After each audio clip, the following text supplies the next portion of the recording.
breathing? I'll be in the house, sweetheart. No, I don't think so. Alright, when did this happen? Like 5 minutes ago? Alright. And how many is injured? Is it just him? Yes, it's just him. Alright, and how many suspects were involved? I don't know, sir. I was there with my bed and I just heard gunshots. Alright. Put him under the bed. Where's that suspect at now? Do you know? A woman who deputies say made a 911 call last month has been charged with her boyfriend's murder. The Lenoir County Sheriff's Office says Nyasia Perkins and Calvin Coley were arrested Wednesday and charged with first-degree murder and felony conspiracy in Quinton Gray's death. Deputies say both Perkins and Coley were arrested yesterday at their places of work in Kinston. Deputies won't say where that happened, but did confirm the two worked together. The 26-year-old woman lives in Lenoir County, while deputies say the 29-year-old man is from Goldsboro. On a frigid December night in 2024, the tranquil community of Grange, North Carolina, was jolted by a distressing emergency call that would unravel a chilling tale of deception.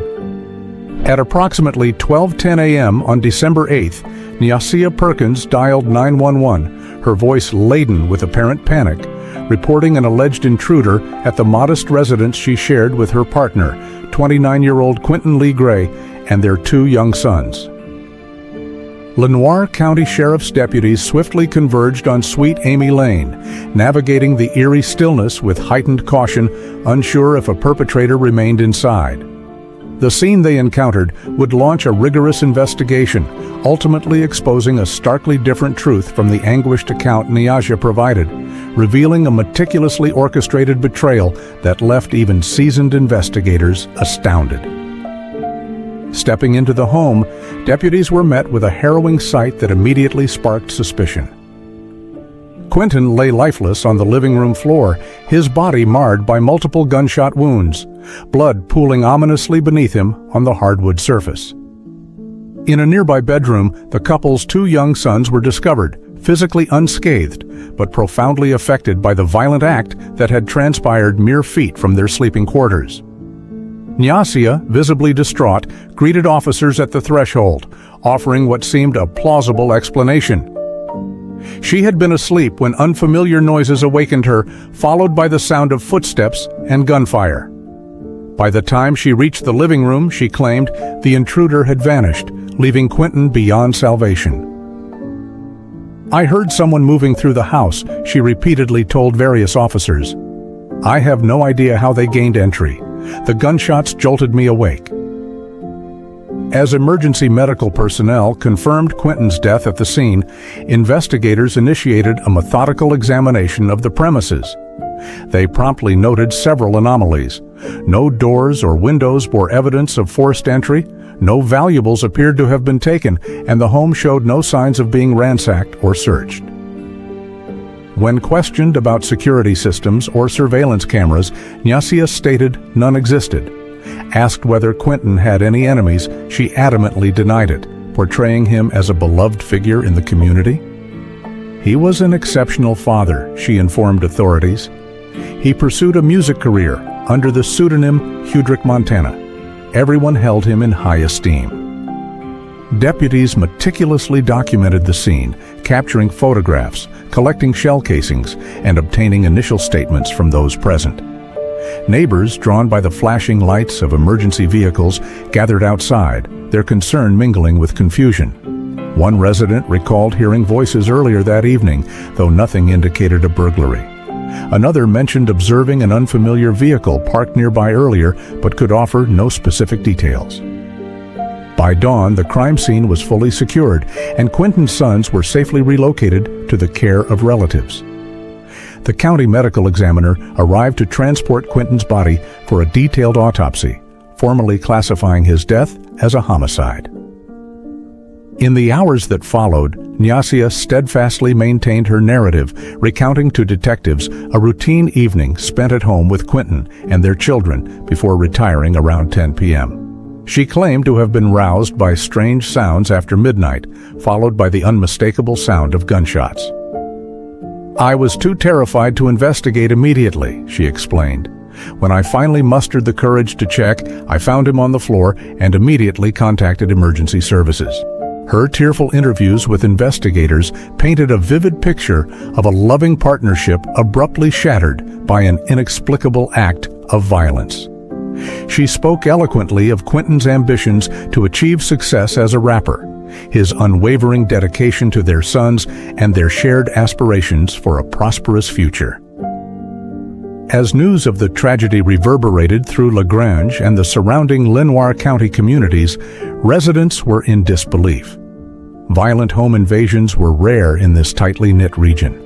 Local media quickly picked up Nyasia Perkins' emotional appeals for information. "If anyone saw anything, I implore you to come forward," she urged reporters, her voice trembling. "My children have been robbed of their father.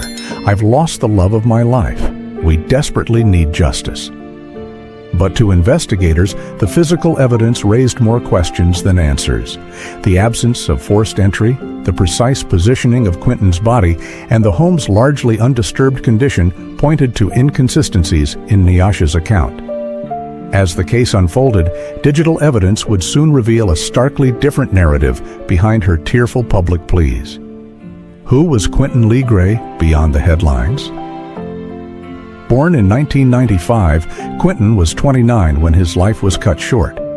In Grange, a close-knit town of roughly 2,500, Quinton was known for his devotion to his family and his love of music. He lived with his longtime partner, Nyasia, and their 2 young sons in a modest home on Sweet Amy Lane. Neighbors described him as a compassionate and hands-on father. He was inseparable from his boys, one neighbor told authorities. You'd often see him playing with them in the yard or walking them to the store. He was quiet and never caused trouble. Outside of family life, Quinton pursued music under the stage name Hoodrich Montana. He recorded rap tracks in his spare time, hoping his talent might lead to a better future for his children. Friends recalled him sharing his work, expressing optimism for what music could bring.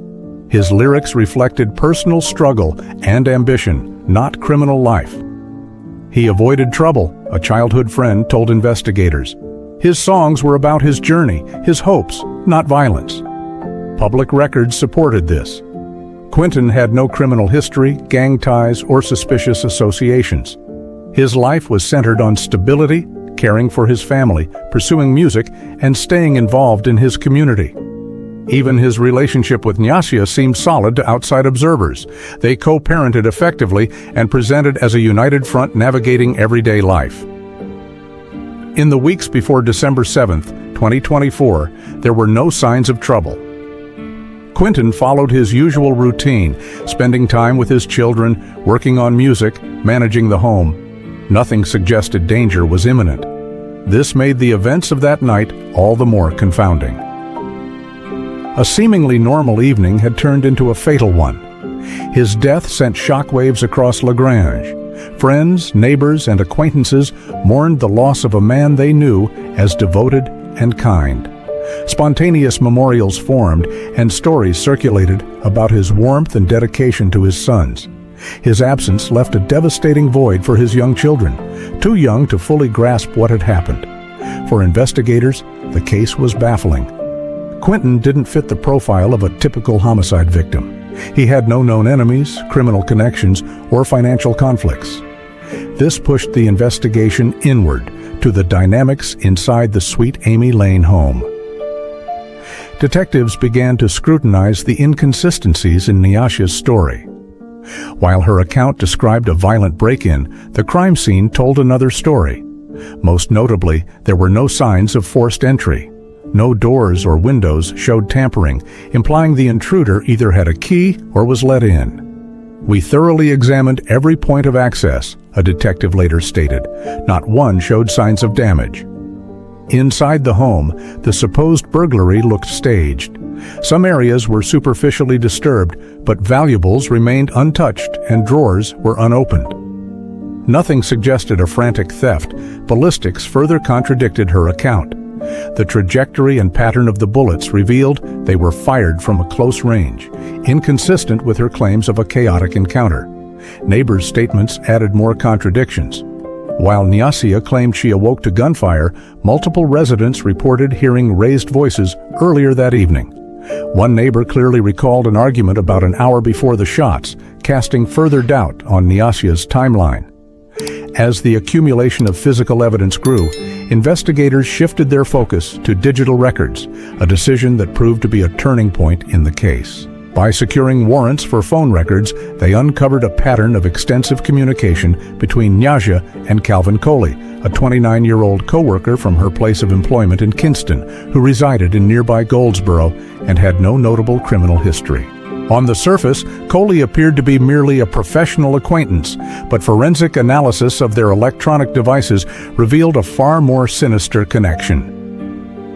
Recovered messages detailed discussions about orchestrating a crime scene with specific references to timing, specific locations within the home, and actions to be taken in the aftermath, indicating a premeditated plan rather than a spontaneous response to a random criminal act.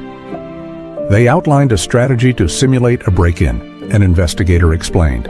They discussed which items to disturb, the precise narrative to provide to law enforcement, and how to conduct themselves post-incident. Contrary to Nyasia's claim of being asleep during the incident, her phone was active in the minutes leading up to the 911 call. Furthermore, Coley's phone data placed him in close proximity to Sweet Amy Lane on the night of the murder, contradicting his initial statement to authorities that he had remained at home throughout the evening. Analysis of social media activity provided additional clarity. While Nyasia's public posts portrayed her as a devastated partner grappling with loss, her private communications with Coley, exchanged both before and after Quinton's death, revealed discussions about their romantic relationship and plans for a shared future. A particularly incriminating piece of evidence was a deleted message recovered from Coley's phone, sent mere hours after the murder, stating, "They're fully convinced. No one suspects anything." When confronted with this digital evidence, Nyasia's account began to falter, with subsequent statements to investigators revealing minor inconsistencies, shifting timelines, and evolving details about what she had heard and observed. This mounting evidence prompted investigators to develop a new theory. The home invasion was a fabricated pretext designed to conceal a deliberate act of murder. The convergence of digital correspondence, physical evidence, and witness testimonies collectively pointed to a conspiracy between Nyasia and Coley to eliminate Quinton, with the crime scene carefully staged to resemble a botched robbery. Follow-up interviews with both suspects, during which they were presented with the digital evidence, elicited contradictory and evasive responses, further solidifying the investigators' conclusion that the intruder narrative was a carefully constructed cover for a premeditated killing. Delving deeper into the relationship between Nyasia and Coley, investigators meticulously reconstructed a chilling conspiracy through their electronic communications.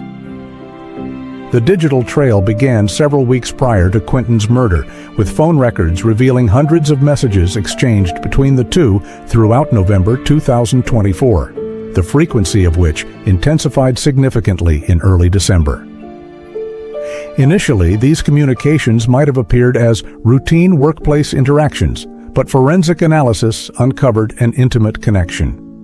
By mid-November, the messages had taken a darker tone, with Nyasia expressing dissatisfaction with her domestic situation with Quinton, and Coley positioning himself as both a confidant and an instigator, suggesting she could reclaim her life by removing Quinton from the equation.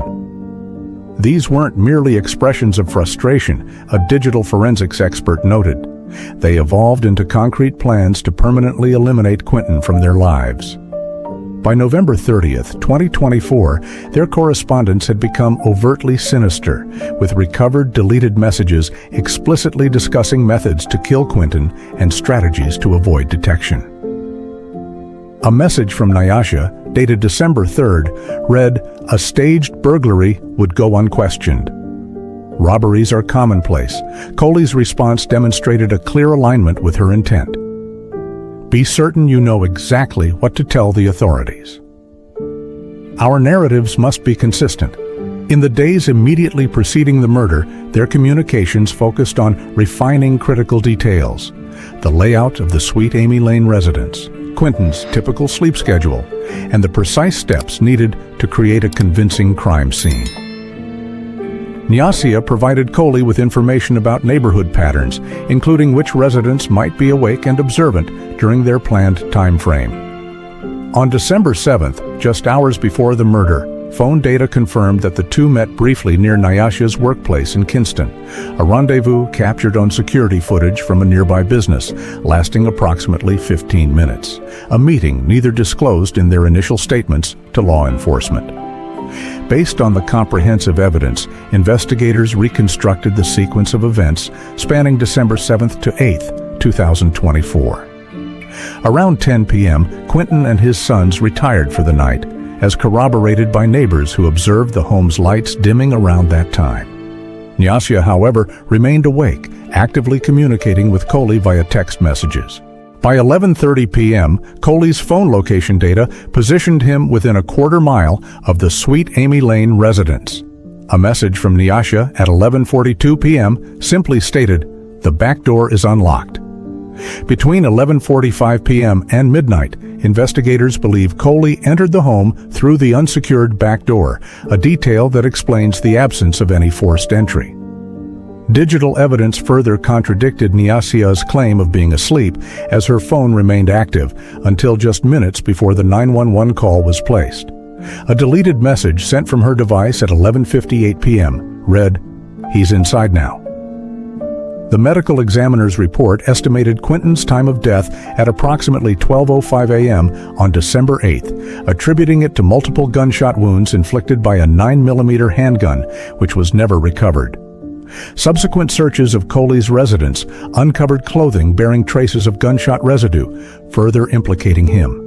At 12:10 a.m., Nyasia placed the 911 call, delivering what investigators later recognized as a carefully rehearsed account of a home invasion. Although initially persuasive to dispatchers, the call contained elements that were later contradicted by the physical evidence at the scene. Following the arrival of law enforcement, Nyasia steadfastly maintained her story of being awakened by an intruder, while Coley established an alibi by posting on social media from his Goldsboro residence at 12:30 a.m., having had sufficient time to return home after the murder. The question of motive proved elusive. Financial records revealed no life insurance policies or significant assets that would suggest a monetary incentive. Instead, the digital communications pointed to a burgeoning romantic relationship between Nyasia and Coley, with Quinton perceived as an insurmountable barrier to their future together. Psychological experts who reviewed the case identified patterns of manipulation and moral disengagement in their messages, noting that Nyasia and Coley reinforced each other's negative perceptions of Quinton while rationalizing the gravity of their planned actions. Their correspondence reveals a process of mutual validation, one expert explained. They constructed a narrative in which eliminating Quinton appeared justifiable, while simultaneously orchestrating a facade of innocence. Perhaps most unsettling was the evidence of their foresight in anticipating the police investigation. Their messages indicated they had researched other home invasion cases, studied standard investigative procedures, and rehearsed elements of their story to ensure consistency. They discussed specific actions to create a believable crime scene, including Nyasia's instructions to Coley about which areas of the home to disturb to simulate a robbery, and which valuable items to leave untouched to avoid suggesting theft as a motive. However, they failed to account for the sophistication of modern digital forensics, which enabled investigators to recover deleted messages that conclusively established both their romantic relationship and their explicit planning of Quinton's murder. As the investigation reached its peak, authorities had compiled a detailed timeline of conspiracy stretching weeks before the murder. An act of premeditated betrayal led by the mother of Quinton's children and her colleague, whose only mistake was standing in the way of their affair. Armed with overwhelming evidence, the net closed around Nyasia Perkins and Calvin Coley. On January 15, 2025, Officers arrested them at their workplaces in Quinton, North Carolina, following weeks of painstaking work that exposed the crime as conspiracy and murder, not a home invasion. Nyasia and Coley were charged with first-degree murder and felony conspiracy to commit murder. The court denied both bail, citing the serious nature of the crime and flight risk. The evidence suggests a level of planning that makes them a danger to the community, the judge said. Defense attorneys attempted to suppress key evidence, primarily digital records like texts and phone logs, arguing they'd been misinterpreted. But judges upheld their admissibility, recognizing their central role in proving motive and intent. Each failed motion strengthened the prosecution's case as the trial opened in early June 2025, drawing crowds from across Lenoir County. Quinton's grieving family, concerned locals, and media gathered to understand how a stable home had become the site of such a brutal act. Prosecutors laid out their case methodically, dismantling the home invasion claim. Forensic experts detailed ballistic findings and lack of forced entry, while neighbors testified to hearing an argument that contradicted claims of a break-in. But the most damning evidence came from digital forensic analysts who presented texts between Nyasia and Coley. These messages clearly show intent, coordination, and an effort to mislead, the prosecutor stated. The defense tried to separate the defendants' levels of guilt. Nyasia's attorneys claimed she was manipulated by Coley, while his team insisted the messages were misunderstood and that he wasn't at the scene. But digital evidence, timestamps, location data, and deleted messages showed joint planning and intent, undermining both defenses. On June 10th, after just 6 hours of deliberation, the jury returned its verdict. Nyasia Perkins was found guilty of first-degree murder, and Calvin Coley was convicted of conspiracy to commit murder. The courtroom fell silent as Quinton's family, hands clasped, reacted with a mix of sorrow and relief. Sentencing followed on June 12th, life without parole for Nyasia and 25 years in prison for Coley.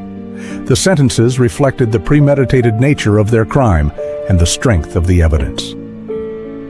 The case left a lasting impact on Grange.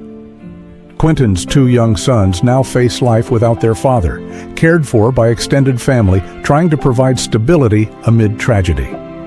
The community, still reeling, has held memorials to honor Quinton's quiet kindness and dedication to his children. Once seen as a devoted father, he is now remembered as a victim of hidden danger within a seemingly normal household. The tragedy sparked broader discussions on domestic violence, not just physical, but emotional manipulation and covert betrayal. Advocates point to the case as a reminder that danger doesn't always come with clear warnings. For law enforcement, the case validated the power of thorough, evidence-driven investigation. What could have been mistaken for a random break-in was correctly identified as premeditated murder, thanks to digital forensics and careful scrutiny. The lasting message of this case is that surface narratives can be deceptive. Through dogged investigation, what appeared to be a random attack was exposed as a calculated act of betrayal that took a father's life and forever changed a family and community. Thank you for engaging with this case. If it resonated, please like, comment, and subscribe. Your support helps us continue covering stories that matter. The Quinton Lee Gray case is a stark reminder that justice depends on persistence and truth. If you know someone who values deep true crime analysis, share this with them. I'll return next week with another case that challenges our understanding of justice and human behavior.